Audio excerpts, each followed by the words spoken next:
നമസ്കാരം, കൊട്ടാരക്കര മീഡിയയിലേക്ക് സ്വാഗതം. കടലമ്മ കനിഞ്ഞിട്ടും ഇടനിലക്കാരുടെ ചൂഷണത്തിൽ നട്ടം തിരികെയാണ് പരമ്പരാഗത മത്സ്യത്തൊഴിലാളികൾ. നാട്ടിൽ മത്സ്യത്തിന് ഇപ്പോഴും തീപിടിച്ച വിലയാണെങ്കിലും അതിന്റെ ഗുണം കടലിൽ പോയി മീൻ പിടിക്കുന്ന മത്സ്യത്തൊഴിലാളികൾക്ക് ലഭിക്കുന്നില്ല എന്നാണ് അവർ ചൂണ്ടിക്കാട്ടുന്നത്. ജീവൻ പണയം വെച്ചും കടലിൽ പോയി പിടിച്ച് കരയ്ക്കെത്തിക്കുന്ന മീനിന് ന്യായമായ വില ലഭിക്കാറില്ല. പണമുണ്ടാക്കുന്നത് മുഴുവൻ ഇടനിലക്കാരാണെന്നും ചൂണ്ടിക്കാണിക്കപ്പെടുന്നു. ഇടനിലക്കാരും കച്ചവടക്കാരും ഹാർബറിൽ നിന്നും തുച്ഛമായ വിലയ്ക്ക് വാങ്ങുന്ന മീൻ വിപണിയിലും ഹോട്ടലുകളിലും എത്തുമ്പോഴേക്കും വിലപിടിപ്പുള്ള വസ്തുവായി മാറും. പരമ്പരാഗത മത്സ്യത്തൊഴിലാളികൾ ഏറെ പ്രതീക്ഷയോടെ കാത്തിരിക്കുന്ന കാലമാണ് മൺസൂൺ സീസൺ. മഴ തുടങ്ങുമ്പോൾ കടലിൽ മീൻ നിറയുമെന്നാണ് കാലങ്ങളായി മത്സ്യത്തൊഴിലാളികളുടെ വിശ്വാസം. മിക്ക വർഷങ്ങളിലും മഴക്കാലത്ത് കടലമ്മ ഇവർക്ക് വാരിക്കോരി മീൻ നൽകാറുമുണ്ട്. പക്ഷേ ഇക്കുറി മഴക്കാലം ആരംഭിച്ചു. 1 മാസം പിന്നിട്ടപ്പോഴാണ് ഇവർക്ക് ചെറിയ തോതിൽ മത്സ്യം ലഭിച്ചു തുടങ്ങിയത്.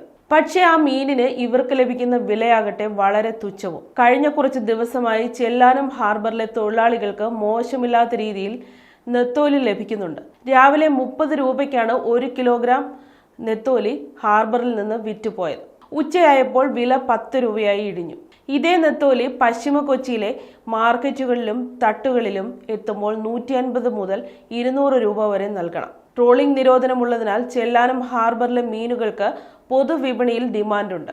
ഇടനിലക്കാരും കച്ചവടക്കാരും ചേർന്ന് കുറഞ്ഞ വിലയ്ക്ക് മീനെടുത്ത ശേഷം ഉയർന്ന വിലയ്ക്ക് പൊതുവിപണിയിൽ വിൽക്കുന്നു. മത്സ്യത്തൊഴിലാളികളെ ഇടനിലക്കാർ ചൂഷണം ചെയ്യുന്നു. ഇത് തടയാൻ ഫിഷറീസ് വകുപ്പ് ഇടപെടുന്നില്ലെന്നാണ് തൊഴിലാളികളുടെ പരാതി. ഒരു വള്ളത്തിന് ഒരു ദിവസം കടലിൽ പോകണമെങ്കിൽ ഇന്ധനമായി 130 ലിറ്റർ മണ്ണെണ്ണ വേണം. സർക്കാർ 1 മാസത്തേക്ക് സബ്സിഡി നിരക്കിൽ ഇവർക്ക് നൽകുന്നത് 40 ലിറ്റർ മണ്ണെണ്ണ മാത്രമാണ്. ഇത് ഒരു വട്ടം കടലിൽ പോകാൻ പോലും തികയില്ല. ഇന്ധനം ലഭിക്കാൻ മറ്റു മാർഗങ്ങളും ഇവർക്കില്ല.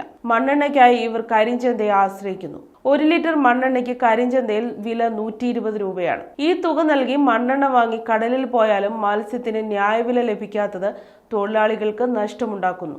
ചെല്ലാനം ഹാർബറിൽ സർക്കാരിന്റെ നേതൃത്വത്തിൽ ന്യായമായ നിരക്കിൽ മണ്ണെണ്ണ ലഭ്യമാക്കുന്ന ബങ്ക് സ്ഥാപിക്കണമെന്നാണ് തൊഴിലാളികളുടെ ആവശ്യം.